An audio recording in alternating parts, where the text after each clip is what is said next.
The Rose Bowl is set. Let's talk Michigan and Alabama. Let's see how they match up. Roll the intro.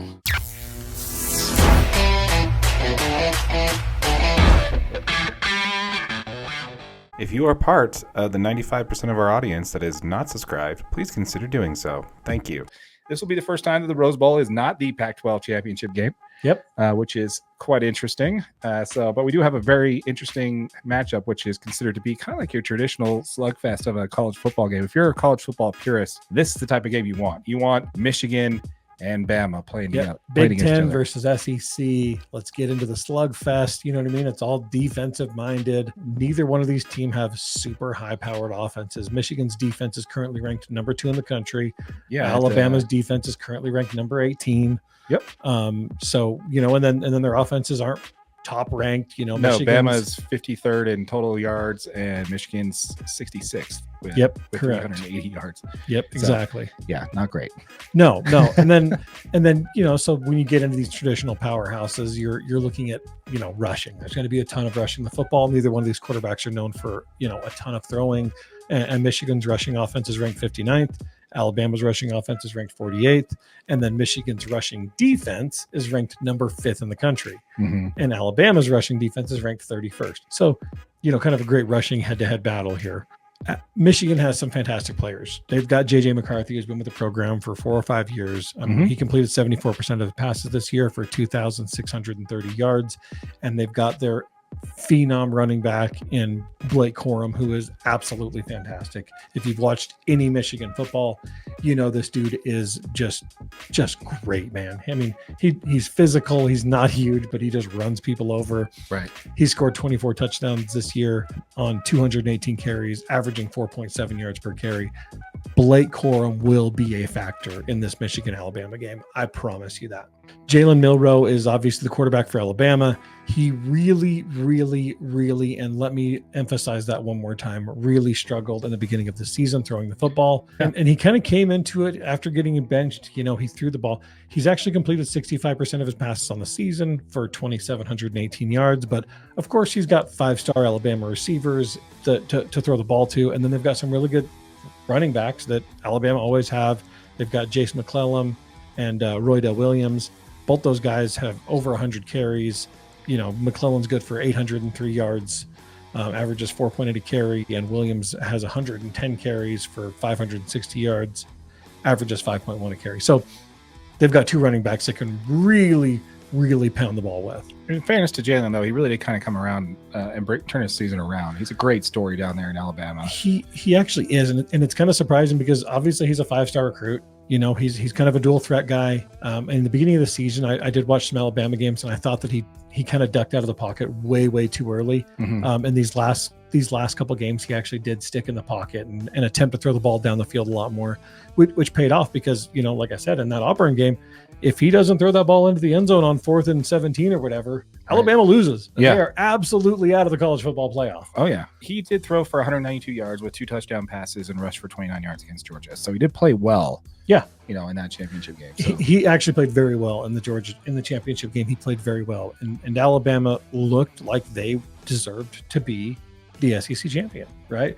Georgia was number 1, number 2 all season long. Alabama defeated number 1 Georgia, and that's the reason they ended up getting in. I do got to say, Alabama only played 3 top 25 defenses this year. One of them, they lost to. That was Texas. The only other 2 they played was Texas A&M, who they beat. Obviously, Georgia was a top 10 defense. They beat them in the SEC championship. Michigan is, as everyone knows, a great football team. They're huge. They're Michigan defense. The best offense that Michigan played this year was Ohio State at number 36. The 36th ranked offense in the country is the best one that Michigan played this whole season. I think what I'm saying here is actually that Michigan's defense may not be quite as good as the current number 2 ranking that they're getting because they did not play very good football teams this year. Interesting. The only other top 50 offenses that they even played was UNLV, who finished with a 46th ranked defense. I can just read the comments right now.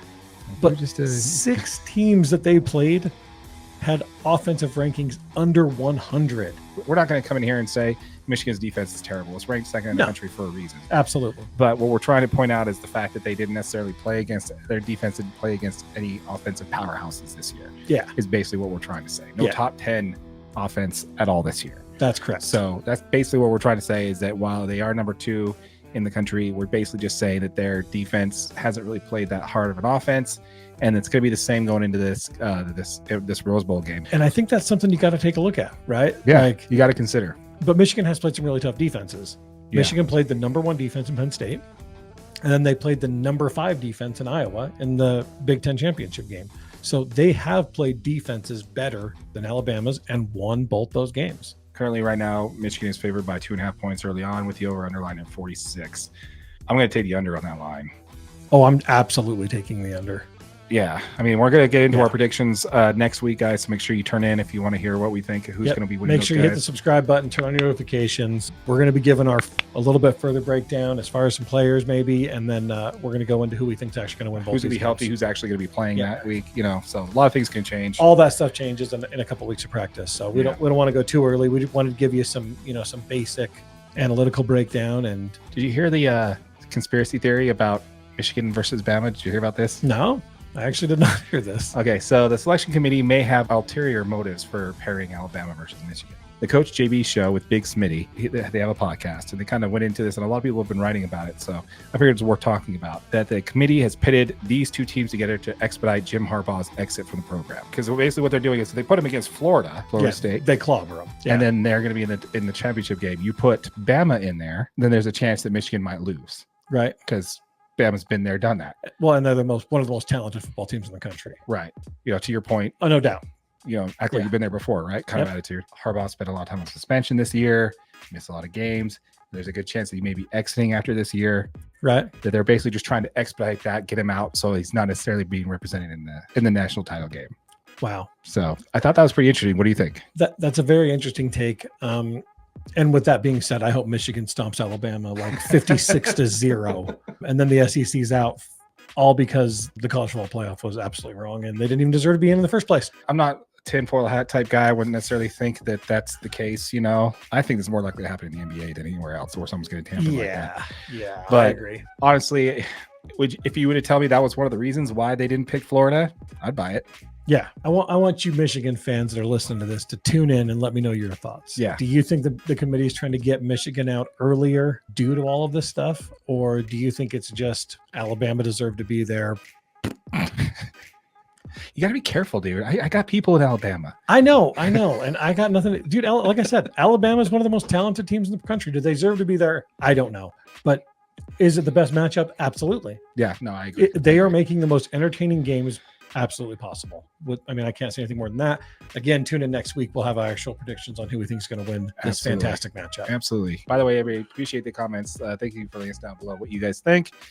We really appreciate the engagement from everybody, and we keep it going, man, because that's what stuff makes this fun in between episodes. It sure does, man. We really appreciate it. Absolutely. Once again, folks, this is a podcast. We do have it available on YouTube in its full format in a video on our playlist labeled podcast. You'll see that on that end of the screen at the end of the episode. And if you're watching on YouTube, make sure you like it. Make sure you like it again. Make sure you share it. Make sure you subscribe.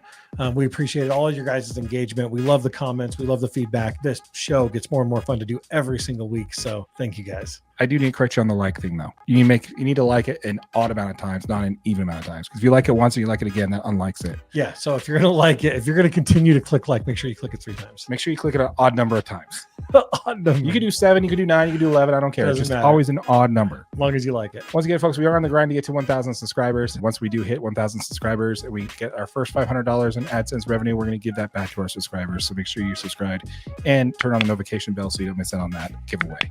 With all that said, my name is Darren. This is AJ, and this has been the DNA Sports Recap. Till next time.